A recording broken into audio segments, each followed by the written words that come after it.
पंजाब की माँ मरीम नवाज साहिबा ने बताया था एक ऐतिहासिक जुमला जो आपके दिल में भी, मेरे दिल में भी, सलमान के दिल में भी है कि अगर गैस और पेट्रोल महंगा हो तो समझ जाओ ये प्राइम मिनिस्टर चोर है।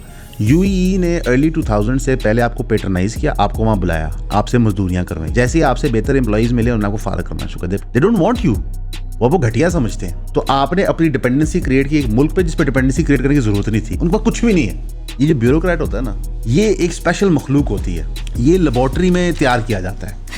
इसके अंदर थोड़ा सा करप्शन, थोड़ी सी चापलूसी, थोड़ी सी इंग्लिश, थोड़ी सी उर्दू, थोड़ा सा तकब्बर, थोड़ा सा पेट, ये सब कुछ मिला के एक डिश में बनाया जाता है और वो डिश डाले में डाल दी जाती है कि एसी साहिबा दुकान में जाती हैं, 7 पुलिस वाले गनमैन आते हैं, आज से दुकानदार कहता है कि भाजी 12:30 तक का टाइम है। अच्छा, ओ अच्छा। और ये गोरमे था।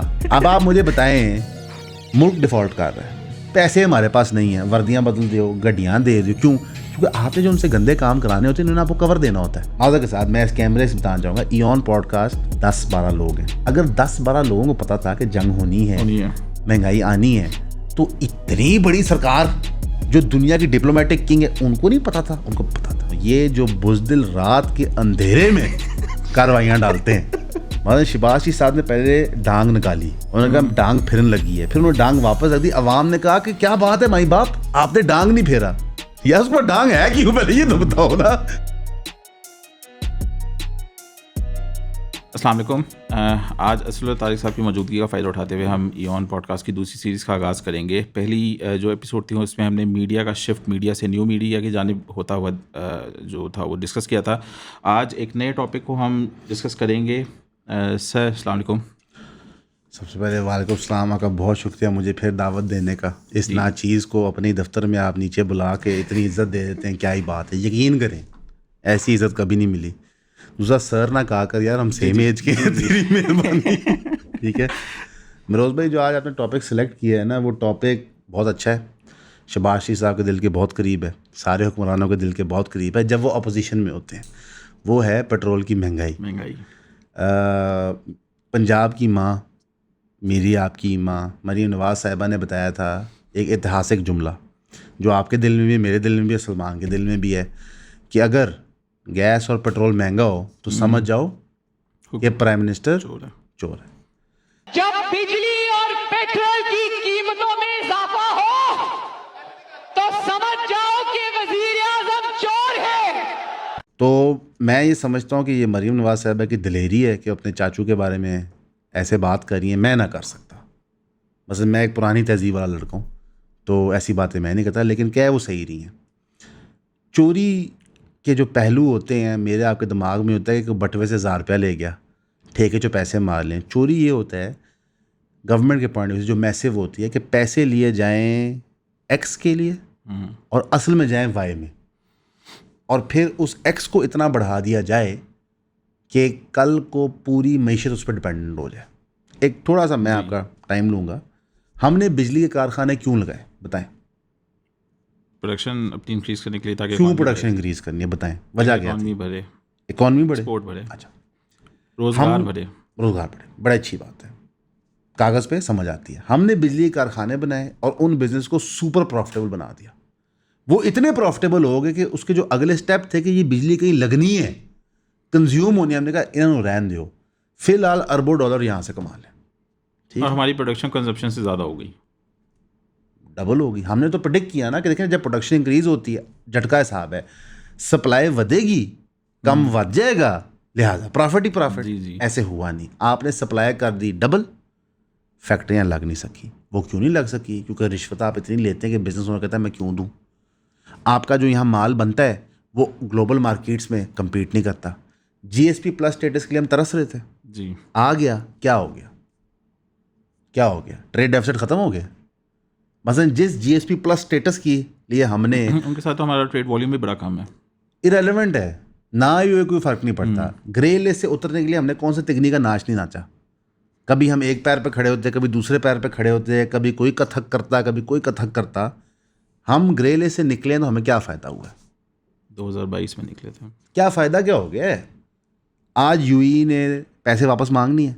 यूएई 2024 में ग्रे लिस्ट से बाहर निकला था। ठीक है, और सर यूएई की पूरी इकोनॉमी ब्लैक मनी पे खड़ी है। जी जी जी जी। दुनिया के करप्ट तरीन लोगों की बंदरगाह है, रशियन ओलिगार्क्स, यूक्रेन ओलिगार्क्स।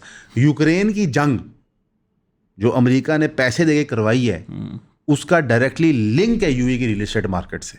उनका बूम ही उस पैसे के सर पे है। जी जी। ठीक है, तो आप मुझे कह रहे हैं ग्रे लिस्ट से निकलना कितना ज़रूरी है, जीएसपी प्लस स्टेटस कितना ज़रूरी है, कितना ज़रूरी है कि इससे दफा की जाए? नहीं, बुनियादी तौर पे हमारा हाँ बिजनेस होता है उल्टा, और हमारे तेल की भी यही कहानी है।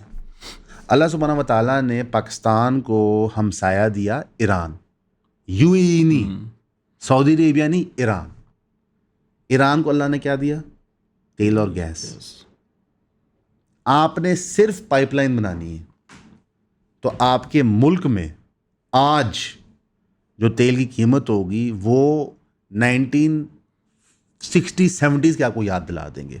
आपके तेल इतना सस्ता भी हो सकता है, आपने नहीं बनाया। और इसमें एक गवर्नमेंट की गलती नहीं है। मुआहदा कब हुआ? 50s में मॉडल स्टार्ट हुआ था, 95 में इस पे जाके बातचीत शुरू हुई और जरदारी दौर में मुआहदा हुआ। ठीक है, यानी कि 50s में इन्विजन हुआ, इसमें इंडिया भी शामिल हो रहा था, पीछे हटा, अमेरिका ने आंखें, सारा वो हुआ। 95 में सीरियस टेबल टॉक शुरू हुई। ठीक है, अमन की आशा का टाइम है, सब कुछ हो रहा है 98 तक। फिर खैर मुशर्रफ साहब ने कहा वड़ गया अमन उमन, पहले मैं ज़रा बादशाह सलामत बन जाऊँ। अच्छा, फिर जरदारी साहब आते हैं, डेमोक्रेसी का दौर है, चार्टर ऑफ डेमोक्रेसी हुआ हुआ है, पाकिस्तान फाइनली जमहूरियत बन रहा है, ये एग्रीमेंट होती है। जी जी। ठीक है, ईरान एग्रीमेंट के मुताबिक अपनी साइड ऑफ द पाइपलाइन बना लेता है। आप कहते हैं कि हमारे पास पैसे नहीं, हम गरीब मुल्क हैं, हम ग्रे लिस्ट पे हैं, हम तो यूरोप के साथ ट्रेड भी नहीं करते, हमारा पैसा कहाँ से आएगा? कहते हैं यार हम हैं ना, जिनके पास इतना तेल है हम पैसा देते हैं। आपने वो पैसा भी खा लिया, लगाया भी नहीं मौके पे, फिर उसके ऊपर आप डेली का जुर्माना अक्रू कर रहे हैं। अब आपके खिलाफ आर्बिट्रेशन की तरफ ईरान जा सकता है। ज़रा बता दें जुर्माना कितना डेली का? जुर्माना डेली का $1 मिलियन है, और कुल मिला के अभी तक जो हमारा रफ जुर्माना है, एमी झटका हिसाब है, मामूली सा $18 बिलियन है। और हमारा IMF पैकेज है 7 बिलियन का। वो छोड़ दें, आपको पता है हमारे पास रिजर्व कितने हैं अभी, जिसके सर पे सब कुछ हो रहा है, जिसमें से हमने 3 बिलियन देना है? जी जी। लगभग इतना ही है। यानी कि 16 पॉइंट समथिंग है। आप अगर ईरान आर्बिट्रेशन में जाता है, आर्बिट्रेशन का फैसला 28, 29, 30, 35 तक होता है, ये पैसे आप कहाँ से देंगे? एक आर्बिट्रेशन रिको डिक्की नहीं संभाली गई, उसके लिए पहले बलूचिस्तान के सरकार ने लूटा, फेडरल ने लूटा, फिर प्रोजेक्ट रिविजिट हुए तो पहले वकील साहब ने लूटा जी, सूफी साहब ने, फिर आप आर्बिट्रेशन लड़ने गए, आर्बिट्रेशन में आपने बड़ी मुश्किल जान बचाई, फिर आपने कंपनी ढूंढी कॉन्ट्रैक्ट के लिए, और अब वो काम भी रिको डिक्का डिले हो गया क्योंकि जंग लगी हुई है ईरान में। तो एट व्हाट पॉइंट हम ये कहेंगे कि जनाब जो बिजनेस होता है ना वो बड़ा स्ट्रेट फॉरवर्ड होता है, ऐसे नहीं जिस तरह हम करते हैं। तो ये सारी रिग मरोल बनाई जाती है। अब ईरान ने 1172 किलोमीटर का पाइपलाइन बना दी है, हमने 785 का काम भी शुरू नहीं किया। 22 बिलियन मीटर क्यूब सालाना इसकी इनिशियल कैपेसिटी है, जिससे जाना है 40 बिलियन मीटर क्यूब पे। अच्छा, मज़े की बात है कि ये आपने खुद नहीं खाना सारा, जब ये बन जाएगा ना पाकिस्तान में तो आप देखेंगे कि इंडिया कहेगा कि यार हजूर माई बाप, हमारा आपका तो मसला ही कोई नहीं है, हम तो दोस्त हैं, ज़रा साड़ों वाल तो खींच देना। क्योंकि इंडिया भी जो अपना तेल और गैस मंगवाता है, जिस जरिए से मंगवाता है, वो कॉस्टली होता है। ये सबसे आसान नेटवर्क है। अब इस वक्त बलूचिस्तान के अंदर इंसर्जेंसी हो रही है जी, उसको कौन फंड कर रहा है? India, Mossad, India, CIA। इस पाइपलाइन को नहीं बनना चाहिए और चीज़ें नहीं बननी चाहिए। हम हमारे मुल्क में ऑपरेशन दर ऑपरेशन करके अपने जवान शहीद करवा के, अपने लोगों को शहीद करवा के, दुश्मन को कत्ल करके अचीव कुछ नहीं करते। आज लेट से BLA ख़त्म हो जाता है बलूचिस्तान में से, हो जाता है, बलूचिस्तान में अमन आता है, क्या हम ये पाइपलाइन बनाएंगे? नहीं। क्या हम CPA का रूट खोलेंगे? नहीं। बलूचिस्तान के 10 अजला में तो अभी भी वो लगा हुआ है 144। ठीक है, हम ये क्यों नहीं करेंगे? हम ये इसलिए नहीं करेंगे क्योंकि हमारे जो हुक्मरान हैं उनकी ज़ाती फ़ायदे मफादात लिंक्ड हैं वेस्ट से। वेस्ट ने हमें इस एहसास कमतरी में रखा हुआ है कि हम उससे बाहर नहीं आ सके, कि हमारे साथ एक मुल्क है जहाँ पे तेल पानी की तरह मिलता है। 15 रुपये लीटर है हमारे लिए अगर हम लेते ठीक है हैं तो। यार, आप चले जाएं ग्वादर, वहाँ पे जो डीजल और पेट्रोल आता है उसके रेट देख लें, आपको हंसी आ जाएगी। 45 रुपये, 55 रुपये, 60 रुपये, 70, 75, जो सबसे साफ होता है 100 रुपये। 100 रुपया लीटर यार, जब मैं जवान था ना, वाह बाल पूरे थे, तब रेट होता था। ठीक है, लास्ट टाइम 74 था इमरान के दौर में, जब बिल्कुल नीचे आ गई थी प्राइसेस। जब बिल्कुल कोविड के बाद। जी जी जी। ठीक है, अच्छा मज़े की बात यह है कि जो पेट्रोलियम लेवी है, जो अब शहबाज साहब ने कम कर दी है, ज़रा इसकी भी मेरे ख्याल है ज़रा लब गुशाई होनी चाहिए कि 160 रुपये पेट्रोलियम लेवी है। ये जाते कहाँ हैं पैसे यार? इस पैमाने पे पैसा इकट्ठा हो रहा है, ये कहाँ जा रहा है? ये FBI के टारगेट में जा रहा है। अब पेट्रोलियम लेवी का पर्पस क्या था? बुनियादी तौर पे इसका पर्पस था to facilitate oil and gas transportation in the country. जी। चले, हमने 7 रुपये दे दिए ट्रकिंग कंपनीज को, 6-7 रुपये रिटेलर को दे दिए, 6-7 रुपये OMC को दे दिए। ये बाकी पैसा कहाँ जाता है? लगभग ये को 182 रुपीज़ है जो पेट्रोल की एक्चुअल प्राइस के ऊपर हम देते हैं। जी। ये जो 160 रुपये हैं, जिसमें से 80 रुपया शबाशी साहब ने कम किया और 80 रुपया आज भी सरकार ले रही है, ये सरकार की बूस्टिंग्स में जाता है। और आपको पता है, आपके रिसर्च की है, आपने पैकेट बनाए मेरे लिए, आपको भी पता है और मुझे भी पता है कि ये फेडरल गवर्नमेंट को जाता है। और फेडरल गवर्नमेंट को ये NFC अवार्ड के तहत शेयर नहीं करना पड़ता। फेडरल गवर्नमेंट ने अगर पावर दे दिए सूबों को, तो अव्वल तो ये टैक्स फेडरल गवर्नमेंट को लेना ही नहीं चाहिए, ये सूबों के पास जाना चाहिए। और सूबे फिर FBR में डिक्लेयर करें ना करें, किस तरह करें, उनका मैकेनिज्म होना चाहिए। क्यों? क्योंकि ये सूबे के लोग अपनी सूबे के अंदर ऑपरेट करने की कॉस्ट पे कर रहे हैं, और जो आपका तेल इंपोर्ट हो रहा है उसके ऊपर फेडरल गवर्नमेंट ऑलरेडी टैक्स ले रही है आपसे, तो फिर ये तो नहीं बनता। तो हम आधा तीतर आधा बटेर हैं।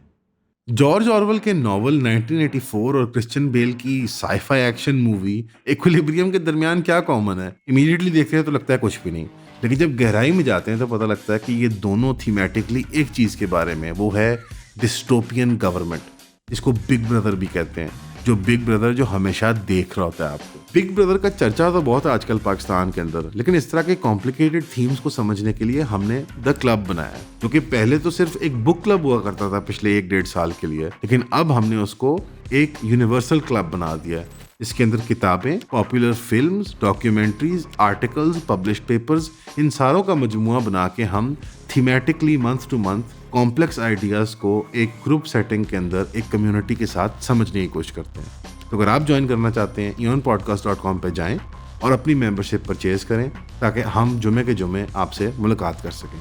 सी यू देयर इंशाल्लाह।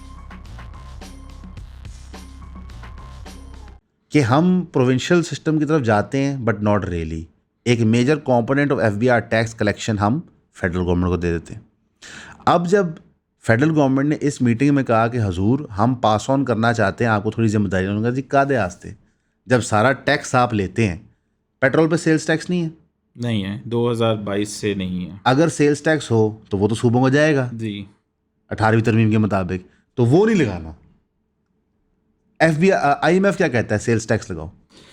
IMF ने एक दफ़ा नहीं कहा कि पेट्रोलियम लेवी लगाओ, क्योंकि पेट्रोलियम लेवी एक स्टूपिड टैक्स है, इसकी सेंस ही कोई नहीं बनती। जी। अच्छा, फिर हमें बताया जाता है बार बार एक्सपर्ट्स की तरफ से कि अगर ये लेवी आप हटाते हैं या कम करते हैं, ये पैसा नहीं आता, तो आपका तो बजट क्लैप्स कर जाएगा। हजूर, पिछले साल से इस साल हमारा बजट श्रिंक कर गया, वी हैव क्लैप्स्ड। जी। मगर गिरा हुआ मट्टी की परवाह नहीं करता, वो मट्टी में होता है। और दूसरा, हमारे तो प्राइम मिनिस्टर ने कहा बेगर्स कांट बी चूजर्स। तो मेरा ये ख्याल है कि हमें अवाम को रिलीफ पे तरजीह देनी चाहिए। एक बुनियादी फ़लसफ़ा होता है कैपिटलिस्टिक इकोनॉमिक्स का, the more money people have to spend, उतना ही वो पहिया चलता रहता है। अगर सारा पैसा आप लूट लेंगे तो अवाम का पैसा नहीं होगा, वो इकॉनमी में स्पेंड नहीं करेंगे। तो आपकी ज़िम्मेदारी बन जाएगी ज़्यादा नौकरियां देने के लिए। आप जितनी नौकरियां देते जाएंगे उतना ही सिस्टम ब्लोट होता जाएगा। क्योंकि हम कुछ मैन्युफैक्चर नहीं करते और एक्सपोर्ट नहीं करते, तो नया पैसा सिस्टम में दाखिल नहीं होता। रेमिटेंस आ जाए सो आ जाए। वैसे जो अभी आपके UAE के साथ मामला चल रहे हैं ना, तो 20% रेमिटेंस तो बढ़ गई। हमारी टोटल रेमिटेंस पिछले साल थी 38-39 बिलियन डॉलर और यूएई का उसमें 8 बिलियन डॉलर था, जी। और ये भी by the way second highest. दानिस्ता तौर पे पूछो कैसे। यूएई ने अर्ली 2000 से पहले आपको पेट्रनाइज किया, आपको वहाँ बुलाया, आपसे मजदूरियाँ करवाई, जैसे ही आपसे बेहतर एम्प्लॉइज मिले उन्होंने आपको फारग करना शुरू कर दिया। पिछले 2-3 साल से हमारे वीज़े बंद है ना जी। एक स्टडी डिक्लाइन आ रहा है यूएई की रेमिटेंसेस में, वो खुद आपको मुल्क से निकाल रहे हैं। दे डोंट वांट यू, वो आपको घटिया समझते हैं, हकीर समझते हैं। तो आपने अपनी डिपेंडेंसी क्रिएट की एक मुल्क पे जिस पे डिपेंडेंसी क्रिएट करने की ज़रूरत नहीं थी, उनके पास कुछ भी नहीं है। मतलब अगर मुझे रियासत पाकिस्तान कहना कि यार सन 2002 का टाइम है, ठीक है, तो आपने डिसीजन बनाना है कि आप किस मुल्क पे जुआ खेलेंगे, यूएई पे या ईरान पे। मैं ईरान पे खेलूंगा क्योंकि ईरान के जो ऑयल एंड गैस रिजर्व्स हैं वो आर वर्थ ट्रिलियंस। अब हम पेट्रोल भी यूएई से इंपोर्ट करते हैं। जिस मुल्क में तेल ख़त्म हो गया वहाँ से हम तेल लेते हैं, जी। ठीक है। जिस मुल्क को अपनी पूरी इकॉनमी ब्लैक इकॉनमी बनानी पड़ी है क्योंकि उनका तेल ख़त्म हो गया था, ईरान से नहीं हम लेते हैं। तो फंडामेंटली हमारी गवर्नमेंट्स का बिजनेस करने का अंदाज रिटार्डेड है। जरदारी साहब ने पाइपलाइन नहीं बनाई, नवाज शरीफ साहब ने पाइपलाइन नहीं बनाई, इमरान खान साहब ने पाइपलाइन नहीं बनाई, PDM-1 ने पाइपलाइन नहीं बनाई, PDM-2 ने पाइपलाइन नहीं बनाई। और इस पूरे टेन्योर में हमारा पेट्रोलियम लेवी जो था वो 15 बिलियन से स्टार्ट हुआ और आज 1500 बिलियन पे पहुंच गया इसी शॉर्ट फ्रेम ऑफ इस पूरे फ्रेम में, जरदारी साहब से लेके अब तक। रादर दैन कि आपकी जेब से कुल मिला के लगभग मेरे ख्याल है 3-3.5 हज़ार बिलियन सरकार को जाता, आप ये पैसा प्लस इससे डबल पैसा बचा चुके होते अगर आप ईरान से तेल लेते। क्यों? सस्ता होता। यानी कि मईशत के अंदर इस वक्त 7 से 8 हज़ार बिलियन रुपीस फालतू होना था जो आपके पास पहले नहीं था अगर आप ईरान की पाइपलाइन बनाते। ईरान की पाइपलाइन पता है कितने की है जो बननी है? $7.5 बिलियन की। तो अगर आपने 3,000 बिलियन रुपीस टैक्स ले लिया है तो ये डॉलर कितने बनते हैं? करें ना कैलकुलेट, 10 बिलियन। तो 10 बिलियन डॉलर सरकार टैक्सों की मद में ले चुकी है, लेकिन $7.5 बिलियन का पाइपलाइन नहीं बना चुकी। आप अंडरस्टैंड कर रहे हैं गेम क्या हो रही है? ये ग्रेट गेम आपके साथ इसलिए हो रही है क्योंकि द रिलेशनशिप बिटवीन पॉलिटिशियंस और अवाम लॉपसाइडेड है। हम यहाँ पे हैं टू सर्व द पॉलिटिशियन, हमें गुमराह किया जाता है इश्यूज़ पे। आप काला बाग का इशू देख लें। काला बाग एक डैम का इशू है? Not really. काला बाग अपेरेंटली सिंध के लिए और लोगों के लिए एग्जिस्टेंशियल इशू है। हमने सारी उम्र सुना था कि यार मौलवी जाहिल होते हैं, मौलवी साइंस से दूर करते हैं। या तो सारी पाकिस्तानी गवर्नमेंट उलेमा है, मौलवी है, या बेसिकली आपको गुमराह किया जा रहा है आपकी बेहतरी से दूर करने के लिए। और ईरान की पाइपलाइन के केस में एक बहुत बड़ा हाथ सऊदी अरेबिया के इंडोक्ट्रिनाइजेशन का भी उन्होंने आप ही किया है। क्योंकि जब ईरान के अंदर ख़ोमेनी की रूला ख़ोमेनी की रेवोल्यूशन आई थी तो उन्होंने एक्सपोर्ट की।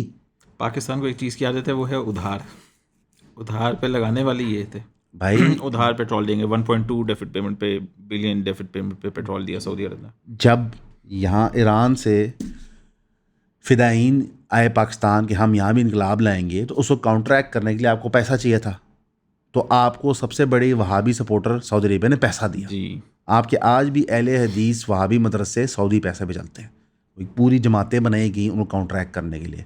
चलें, आपने ये भी कर लिया ना, आप फिर भी सऊदी अरेबिया के साथ कोई लॉन्ग टर्म फ़ायदेमंद सौदा नहीं कर पाए। ठीक, अगर आपने उनकी साइड भी ले ली, आप आज ही सबसे ज़्यादा तेल कहाँ से ले रहे हैं? यूएई से। UAE Oman.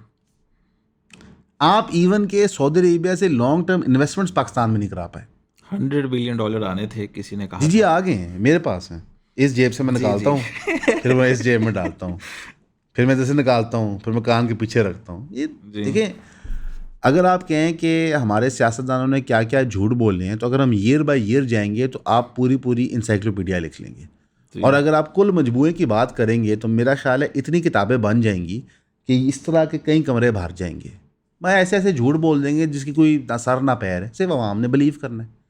अब हमें बताया गया कि जनाब जो पेट्रोल है वो सस्ता अगर करेंगे, पेट्रोलियम लेवी कम करके, तो फिर तो हम इमरान खान बन जाएंगे जिसने पेट्रोलियम लेवी ज़ीरो कर दी for a short period of time. लेकिन ये हम बताना लोगों को भूल गए कि ये हरकत तो शहबाज साहब ने भी की है। जी। ठीक है, और इनफैक्ट इमरान खान साहब ने गालबन मेरे ख्याल से, अगर मैं गलत नहीं हूँ, जुलाई से अगस्त यानी 2 महीने 2021 में की और मार्च से अप्रैल 2 महीने 2022 में की। जी। तो मई जून 2022 में तो पीडीएम ने भी की कि पेट्रोल लेवी ज़ीरो कर दी, यानी कि रियासत पाकिस्तान आज ही पेट्रोलियम लेवी ज़ीरो कर सकती है। एग्जैक्टली कर सकती है। यानी कि आपका जो आज का तेल का रेट क्या है? 378 तो उसमें से 80 रुपये निकाल दें, 200 और 458 का पहले था। 298 का पेट्रोल आपका टुडे हो सकता है, टुडे, जस्ट फॉर 1 मंथ। और मज़े की बात पता है क्या है? असल में आपका पेट्रोल 298 का है। पूछे कैसे? सरकार ने क्या अनाउंस किया कि 30 दिन हम आपको क्या देंगे? रिलीफ। ट्रांसपोर्ट फ्री कर दो, ये फ्री कर दो, ये सब्सिडी दे दो। तो वो भी तो पैसा ही है ना यार। तो रात दिन वो सब्सिडी देने के लिए आप 1 महीने के लिए 80 रुपया कम कर दो, और जो पैसा आप सब्सिडी की मद में दे रहे थे वो प्रोजेक्ट्स में एडजस्ट कर दो। ये नहीं करना। क्यों? आवाम को हमने कुछ देना है ताकि हम अपनी फ्लेक्स लगा सकें। हमने कल लाइव में गया ना पोर्टल पे, यार मरीम नवाज साहिबा की इतनी बड़ी तस्वीरें लगी हुई हैं, यार बेहुदा लगता है। यार एक बंदा फरियाद लेके सब्सिडी भरने आ रहा है, उसकी जान जा रही है, उसको समझ नहीं आ रहा वो कैसे चल है। आप कल सुबह दफ्तर का टाइम याद करें। कल ये शूट हो रही है जी एपिसोड सैटरडे अप्रैल 4 को। मैं फ्राइडे सुबह की बात कर रहा हूँ, थर्सडे सुबह की, नहीं जुमा सुबह की। जी। ठीक है, दफ्तर में कोराम मचा हुआ था। हर बंदा सोच रहा था कि मैं दफ्तर कैसे आऊँगा, मैथमेटिकली फीजिबल कैसे होगा। सिर्फ इसलिए क्योंकि सरकार सरमाएदार से टैक्स नहीं ले पाती, तो अवामी कमर तोड़नी होती है उन्होंने। अगर सरमाएदार पाकिस्तान में हकीकी टैक्स थे, यार कितना अरसा आपकी जो ये बड़ी मंडियां थी वो फ्लैट टैक्स देती थी, हर दुकान ने 10,000 देना है, सामान पड़ा हुआ है अरब रुपए का, टैक्स है 10,000। और आप रियासत की अकल देखें कि यूट्यूबर जो मुल्क से बाहर हैं, उनकी अगर 50,000 सब्सक्राइबर हैं तो 1000 व्यूज़ पे 195 रुपया टैक्स देंगे। जिनसे तुम ये पैसे ले रहे हो उनकी कुल इकॉनमी का साइज़ पता है? आप एक खास इन्फ्लुएंसर की इकॉनमी का साइज़ क्या होगा? 200 मिलियन डॉलर, 250। आईटी इंडस्ट्री का कुल साइज़ क्या था पाकिस्तान में, जिससे पहले कि आपने टैक्स लगा के उनकी कमर तोड़ी? चंद बिलियन डॉलर। जो आपकी ये रिटेल इंडस्ट्री है सिर्फ शालमी की, इसका क्या हुजम है? Billions of dollars. और अगर आप चले जाएं सूतर मंडी और आप चले जाएं कराची में किसी भी बाजार में, उनको नहीं लेना टैक्स। क्यों? क्योंकि वो आपको प्रेशर ग्रुप्स के तौर पर धमकाते हैं, क्योंकि वो आपके इलेक्शन कैंपेन फाइनेंस करते हैं, क्योंकि आपकी कारोबार वहां पे है। जी। एफबीआई के चेयरमैन हैं राशिद लंगड़ियाल साहब जी। ये माजी में थे सेक्रेटरी पावर डिवीजन। मैं कहता हूँ इनकी प्रोग्रेस वहाँ भी देख के फैसला कर लेते कि लगाना चाहिए या नहीं लगाना चाहिए। आप सेक्रेटरी और ये पावर पता वहाँ पे क्या कर रहे थे? क्या कर रहे थे? जब हमने ऑपरेशन शुरू किया था ना पावर सेक्टर के, मतलब लोग जो पावर की ठिफ्त कर रहे थे, तो ये डेली एक प्रेजेंटेशन अपलोड करते थे कि आज हमने इतने पकड़े, इतने बिजली चोर पकड़ लिए, इतने जुर्माने किए, इतना ये किया, इतना। आप मुझे ये बताएं कि हमारी पावर डिस्ट्रीब्यूशन और क्या कहते हैं रिकवरीज कितनी बुरी हैं पाकिस्तान में? बहुत ज़्यादा। ठीक है, इतनी बुरी हैं कि हम समझते हैं कि मुल्क का एक बहुत बड़ा चंक यहाँ तबाह होता है। तो एक बंदा वहाँ का सेक्रेटरी है, क्लेम टू फेम, उसको आपने क्या लगाया? FBI chairman. Very good. कि अब ये पूरे मुल्क की रिकवरी का संभालेगा काम। यार ये जो ब्यूरोक्रेट होता है ना, ये एक स्पेशल मखलूक होती है। ये लेबॉर्ट्री में तैयार किया जाता है। इसके अंदर थोड़ा सा करप्शन, थोड़ी सी चापलूसी, थोड़ी सी इंग्लिश, थोड़ी सी उर्दू, थोड़ा सा तकब्बर, थोड़ा सा पेट, थोड़ा सा पेट, ये सब कुछ मिला के एक डिश में बनाया जाता है और वो डिश डाले में डाल दी जाती है। कि एसी साहिबा दुकान में जाती हैं, 7 पुलिस वाले गनमैन आते हैं, और ऐसे दुकानदार कहता है कि बाजी हेड ऑफिस ऑर्डर आया, 12:30 तक का टाइम है। अच्छा, ओह अच्छा। और ये गोरमे था जी। अगर ये होता नुक्करी करियाने की दुकान ना, तो पहले पुलिस वालों ने छेतर भी मारने थे जी, एसी साहब ने ठोडे भी मारने थे, और दुकान भी सील होनी थी। यहाँ पे ओनर कौन है? यहाँ के मैनेजर कोई है? आप लोग कब क्लोजिंग करोगे? 12 बजे करोगे? और जो 10 बजे वाले आए हैं गवर्नमेंट की तरफ से इंस्ट्रक्शंस, उसका क्या होगा? अच्छा ठीक है, हो गया। मेरा फोटो मैसेज आया वो मैसेज किया। ओके, ठीक है, चलें, सही है फिर, ठीक है। मतलब उनकी वहाँ एंट्री और एग्जिट से फील हो गया था कि ब्यूरोक्रेसी का क्या हाल है। सर उनकी एंट्री जैसे लग रहा था कि वो तमिल मूवी की विलन है। जी ठीक है, वो जो सिंघम मूवी अजय देवगन की, उसमें जो विलन की एंट्री है, वो यार आप हमारे नौकर हैं यार, यू आर पब्लिक सर्वेंट्स। आपके नेक अमाल की वजह से आपकी जन्नत और जहन्नम का फैसला होना है बिकॉज ऑफ योर ड्यूटी। आप गैंगस्टर बने हुए हैं। और सबसे तो फनी था जो टिकटॉक पे पुलिस वाले आ गए थे। यार यू आर एक्टिंग लाइक नाउजुबिल्ला गॉड्स ऑन अर्थ। उसकी बुनियादी वजह है because that is what they see. वो डेली बेसिस पे ये कंज्यूम करते हैं। यार कितना सिक है ओपन कचहरी जो एसी लगाते हैं, डीसी लगाते हैं। इट इज़ सिक कि हम एक जगह आते हैं, इकट्ठे होते हैं, गर्मी सर्दी बाहर खड़े होते हैं ऐसे जुड़ के कि अभी बंदा हमारा मसला सॉल्व करेगा, और वो बंदा मसला सॉल्व करते हुए ऐसे एहसान चढ़ा होता है जिस तरह वो ऐसा को काम कर रहा है जो out of the way. It's like saying कि मैं अपनी ज़ाती कैपेसिटी में चैरिटी करता हूँ, तो ठीक है जिनके साथ मैं चैरिटी करता हूँ अगले मुझे दावत देते हैं, खाना खिलाए, चाय पिलाए, मैं एक उनको फेवर कर रहा हूँ। ठीक है, ये ऐसे ऐड करें जैसे अपनी नौकरियाँ फेवर हैं, they are doing us a service. ऐसा नहीं है। फिर इसके शॉर्ट्स भी वायरल करते हैं। मैं ਉਹਨੂੰ ਅੰਦਰ ਕਰ ਦਿਓ, ਉਹਨੂੰ ਖਿੱਚ ਲਓ, ਉਹਦੇ ਤੇ ਐ ਲਾ ਦੋ। ਤੂੰ ਕੌਣ ਹੈ ਮਾਮੇ? ਬਹਿ ਜਾ ਕੇ ਆਪਣਾ ਕੰਮ ਕਰ। पुलिस का काम है तफ्तीश करना, केस तैयार करना, कोर्ट में भेजना। ना इनसे तफ्तीश होती है, ना इनसे केस तैयार होता है, ना इनसे दफात लगाई जाती है। ये क्या काम करते हैं? भत्ता लेते हैं या बंदे मारते हैं CCD के अंदर। ये दो काम है पुलिस के। अभी पूरी ट्रैफिक पुलिस की वर्दी चेंज हुई है। क्यों चेंज हुई है? कोई इसमें सेंस है? ज़्यादा अच्छी थी। मुझे आप ये बताएं कि मुल्क डिफॉल्ट कर रहा है। BYD भी दे दी हमने। अब आप मुझे बताएं, मुल्क डिफॉल्ट कर रहा है, पैसे हमारे पास नहीं है, वर्दियां बदल दो, गड्डियां दे दो। क्यों?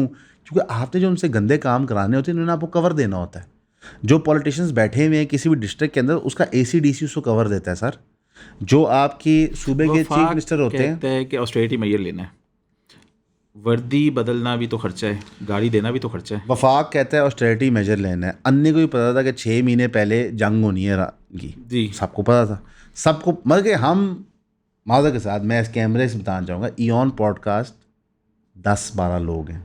ठीक है, अगर 10-12 लोगों को पता था कि जंग होनी है, महंगाई आनी है, तो इतनी बड़ी सरकार जो दुनिया की डिप्लोमेटिक किंग है उनको नहीं पता था? उनको पता था। वो लास्ट मिनट करते इसलिए ताकि आपके एहसान डाल सकें। ये उन्होंने कीमत बढ़ाई और कीमत कम की। हालांकि ये कीमत थर्सडे को बढ़ाई गई और हमारे पूरे ऑफिस को ये एक्सपेक्टेड था कि फ्राइडे को होगी, क्योंकि हर दफ़ा फ्राइडे को होती है। वो तो सलमान ने धोखा दे दिया ना हम सब। गवर्नमेंट मैंने भी ये कहा था कि फ्राइडे को, बिकॉज गवर्नमेंट ने खुद कहा था हम फ्राइडे को करेंगे। असल में ये थर्सडे को एक और बुजुर्ग की स्टेटमेंट में याद आ गई, और ये भी बहुत अच्छा हुआ मैंने कल पेट्रोल नहीं भरवाया। पहले मैं सोचा भरवा लेता, मैं कहा नहीं यार ये खत्म होने दो टैंकी, फिर भरवाऊंगा। मैं आपको एक और बुजुर्ग की स्टेटमेंट बताता हूँ। ये जो बुजदिल रात के अंधेरे में कार्रवाइयाँ डालते हैं। 12 रुपए पेट्रोल रातों रात के अंधेरे में तुम्हें बढ़ाने में शर्म नहीं आई? दिल नहीं हिला कि पाकिस्तान की आवाम जो रोटी नहीं खा सकती, जो दवाई नहीं खरीद सकती, वो 12 रुपए पेट्रोल बढ़ा दिया? ये एक और बुजुर्ग, मुझे ना आमद होती है बुजुर्गों की बातें। मतलब शिबाशी साहब ने पहले डांग निकाली, उन्होंने कहा डांग फिरन लगी है, फिर उन्होंने डांग वापस रख दी। अवाम ने कहा कि क्या बात है माई बाप, डांग आपको फिरनी है इंशाल्लाह। डांग आप फिर नहीं इंशाल्लाह। आपने डांग नहीं फेरा यार, उसके बाद डांग है क्यों? पहले ये तो बताओ ना, तू प्राइम मिनिस्टर है मुल्क का भाई। तो ये प्रॉब्लम्स आपकी तब तक रहेंगी जब तक आप मुल्क के एक्चुअल वसीतर मफाद में डिसीजन नहीं लेंगे। आपने सैंक्शंस बर्दाश्त की, न्यूक्लियर बम बनाने के लिए एग्जिस्टेंशियल थ्रेट था। मेरे नज़दीक ईरान की गैस पाइपलाइन एग्जिस्टेंशियल थ्रेट है। आपको बनानी ही बनानी है, आप इसके बगैर नहीं चल सकते। आपको अफगानिस्तान के साथ नॉर्मलाइजेशन करनी है, ट्रेड करना, आप उसके बगैर नहीं चल सकते। आपका खिता इस वक्त टेक ऑफ या डिस्ट्रक्शन पोजीशन में। आप अभी भी अमेरिका, आप मुझे बताएं डोनाल्ड ट्रंप ने कितनी तारीफ़ की है पाकिस्तान की? बेपनाह। बड़ा मसला है कि वो एकदम तारीफ़ करते हैं और एकदम नहीं, बेपनाह तारीफ़ की। तारीफ तो बहुत ज़्यादा। शहबाज शरीफ साहब की, फील्ड मार्शल साहब की तारीफ़ की, रुपया उसने एक नहीं दिया। इवन अपने वैसल बॉडी IMF को ये नहीं कहा कि इनके पैसे टाइम पे दे दो। ठीक है, ये मार्च में मिलनी थी ट्रांच जो मिल रही है। ठीक, तो इस तारीफ का क्या फ़ायदा है जिसका एक्चुअल अवाम को कोई फ़ायदा नहीं है। एक भी पाकिस्तानी को कि अमेरिका ने फालतू वीज़ा दिया, बंद किए हैं, इंडिया को दे जा रहे हैं। तो यार हमें क्या फ़ायदा है इस चीज़ का? ना चाइना में पैसा दे रहा है चाइना ना ने इनफैक्ट 222 मिलियन वापस अभी हमने उनको करने हैं, उनकी एक सर्टेन पेमेंट है जिधर pending है। 3 अरब देने हैं डॉलर। वाह 200 मिलियन की गल है यार। 3 अरब देने कैसे? पहली 1 अरब बात हमें है मिल नहीं रहा, हम इतने 3 थोड़े साढ़े 3 देंगे कैसे? इतने थोड़े पैसे वालों से हम बात नहीं करते, ठीक है। हमारे कर्जे हैं बड़े, जो भी $1 बिलियन से नीचे है डोंट टॉक टू अस। उससे ऊपर वाले हैं, आप ये छोड़ दें। आपके ख्याल से सऊदी अरेबिया नहीं सोच रहा होगा कि हमारे पे हमला हुआ, पाकिस्तान ने कुछ नहीं करता, ऐप ऐसे ले लिए।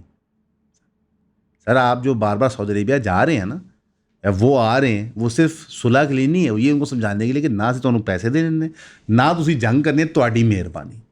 तो यार हमें ना एक सच बोलना चाहिए, हम गरीब मुल्क हैं नहीं, हमें गरीब रखा जा रहा है। रखा जा रहा है। एक स्ट्रोक ऑफ द पेन से हम ये पाइपलाइन स्टार्ट करेंगे, आपकी मार्केटों में पैसा आना शुरू हो जाएगा।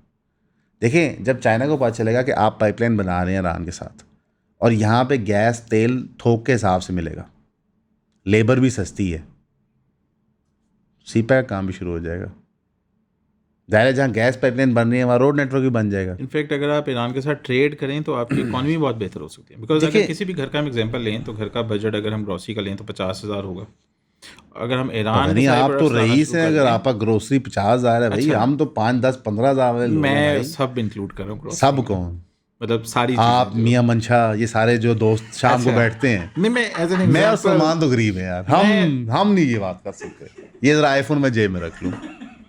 देख मैं इनफैक्ट ये कह रहा हूँ कि अगर 50,000 फॉर इंस्टेंस ग्रोसरी बजट है, तो this is very fine possibility कि ईरान के जो अगर प्रोडक्ट्स आप मार्केट में लेके आते हो लीगल तरीके से, तो this is a very fine possibility वो 25,000 20,000 पे जा सकता है। जितना डिफरेंस है वहाँ के रेट्स। अगर आप सिर्फ पेट्रोल कंजम्पशन और गैस कंजम्पशन के पॉइंट ऑफ व्यू से देखो तो मंथली आप 15 से 20-25,000 रुपये बचाओगे जी। आपका ग्रोसरी नीचे ना भी आए तो आपका ग्रोसरी टेक्निकली 35,000 पे आ गया, because 15-20,000 आपको सेविंग हो रही है। हो गई। ईरान के अंदर जो रिक्वायरमेंट फॉर पाकिस्तानी प्रोडक्ट्स है वो उतनी ही है जितनी रिक्वायरमेंट अफ़गानिस्तान के अंदर है। आपका एक्सपोर्ट बहुत बढ़ जाता है।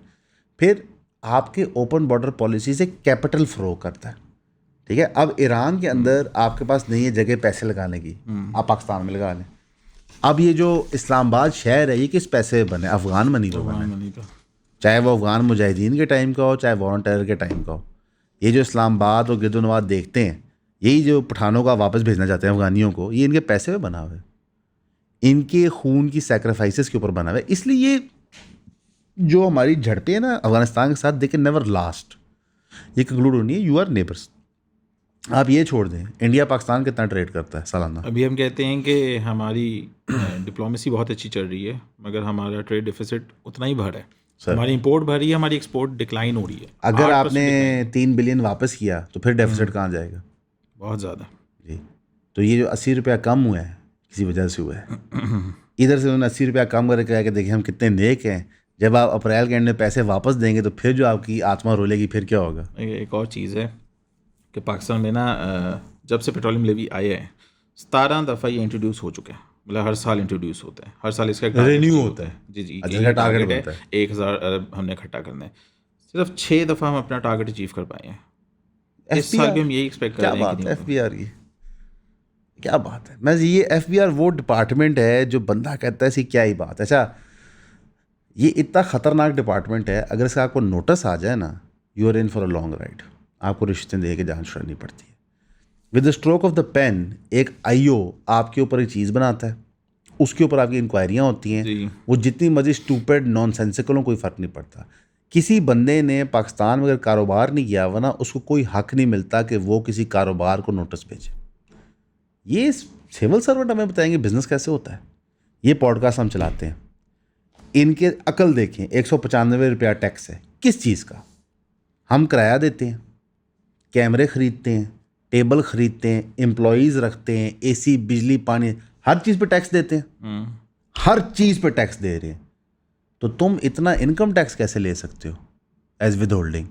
ये बाकी चीज़ों का टैक्स माफ़ हो गया। अगर हमारी सेल थी लेट्स से 5 लाख रुपए की, आउट ऑफ विच ये आई है हमें 200 रुपया या 250 रुपया पर 1000 व्यूज़ पे, अगर तुम 195 ले लोगे तो हम तो खर्चे ही पूरे नहीं कर सकते। क्योंकि इन्होंने कारोबार किया नहीं है। किसी अफसर ने लिख दिया तो लिख दिया, बात ठीक है। प्रॉपर्टी के अंदर हमने देखा प्रॉपर्टी पे टैक्स लगने चाहिए, मैं उसका एडवोकेट हूँ, हमेशा से एडवोकेट था। लेकिन प्रॉपर्टी हमने देखा कि ये इतने स्टूपिड हैं कि एक जगह जो एक्चुअल रेट है प्लॉट की वो है 5 करोड़, उसकी जो उन्होंने FBR वैल्यू निकाली है वो 3 करोड़ निकाली है। और एक जगह प्रॉपर्टी का रेट है 1 करोड़, उसकी FBR वैल्यू निकाली है 3 करोड़। बस इनसे एक्चुअल वैल्यू नहीं पता की जाती। हालांकि मैं और तुम और कोई बच्चा ना अभी 5 मिनट बैठ के ज़मीन.com पे एक्चुअल वैल्यू पता कर लेते हैं। यार ये मेरा ना इनको भी गाड़ियां मिली थी अभी रिसेंटली। पीछे मेरे जो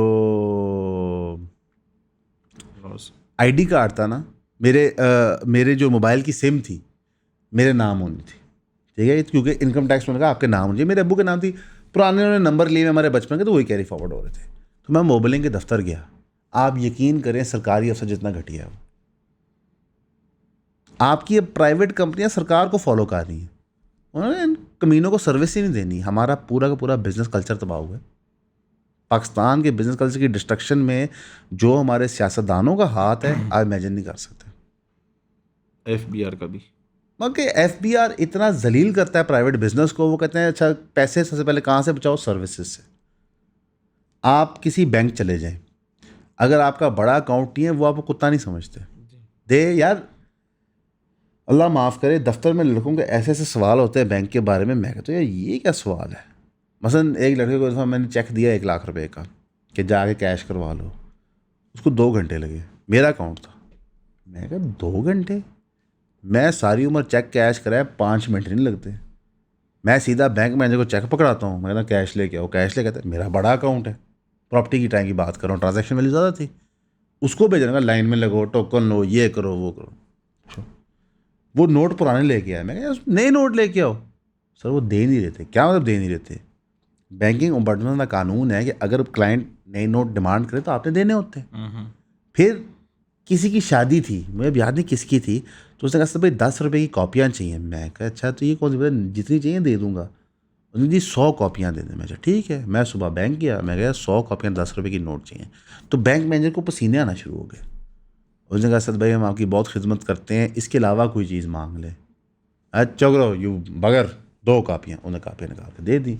मैं उस बंदे को दे दी, उसने मुझे पूरे पूरे पैसे, बड़ा खुश। शादी होगी, मैं बोला मैं इतना खुश क्यों था? कहता है हुजूर ये जो आपने कापी दी है ना ये प्रॉफिट में बिकती है जी 1200-1300 की। मैं क्या मतलब? कहता है अगर ये 1000 रुपये है ना तो ये 1200 के बिकते हैं। नया कारोबार सब मुझे रेट 1600 कल ही किसी ने बताया। आप समझे? मैं कहता हूँ जो भी रेट है, यानी कि हम प्रॉपर सूदा काम कर रहे हैं, लिटरली। आपको समझ आया एक नया कारोबार एक किया जा सकता है। हाँ नहीं ये सरातन हराम, सीधा जन्नत, मगर कोई डायरेक्ट। मसलन आप रोजे मैशर पहुंचे, उनका जन्नत आप जा सकते हैं, ठीक है। आप तो इतने माशाल्लाह।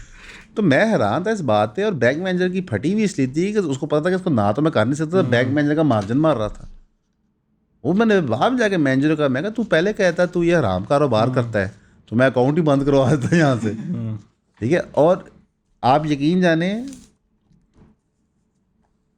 आपकी सरकार ऐसे ऐसे कारोबार करती है, ऐसे ऐसे बिजनेस करती है। आपको एफिड्रीन केस याद है? वो PM बनते बनते रह गए थे। हाँ, तो क्या हुआ उसमें, क्या रिजल्ट क्या निकला? एक PM बनते बनते रह गए थे और एक को जेल जाना पड़ा था, जो अब मिनिस्टर भी हैं। ये हम ना एक और एपिसोड लिए रखेंगे। जी एफिड्रीन स्कैंडल था। जी। आपको पता चले कि आपके बच्चों की जानों के ऊपर जुआ खेला जाता है, यानी कि एक ऐसी चीज़ जो दुनिया में UN वॉच करता है उस पर जुआ खेला जाता है। ये नेक्स्ट लेवल जालिम लोग हैं। और ये अभी वो PTI के लीडर की बड़ी मशहूर है वीडियो कोकेन करते हुए।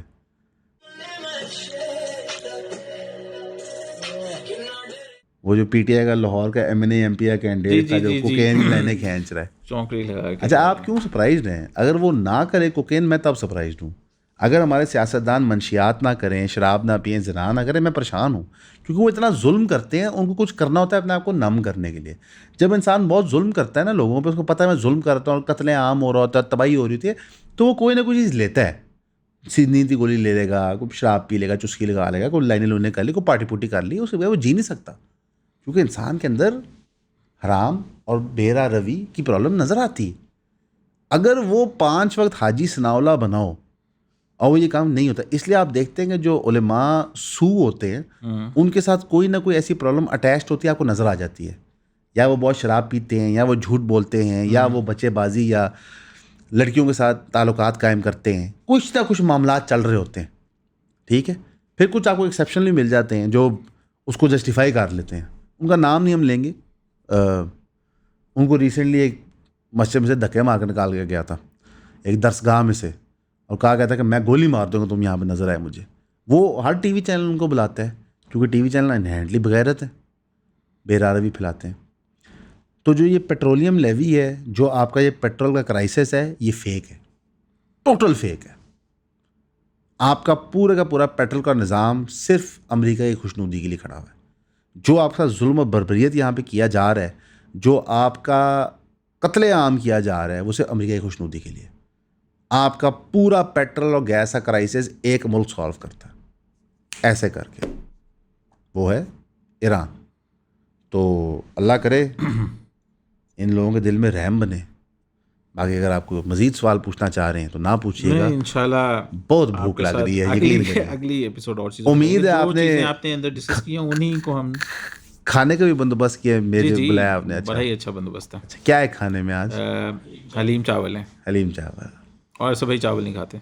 हाँ, चावल साहब जी जी, इंशाल्लाह आपके साथ इंशाल्लाह करेंगे नेक्स्ट, और बैठ के भी लगती रहेंगी।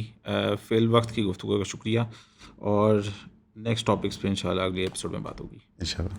शुक्रिया।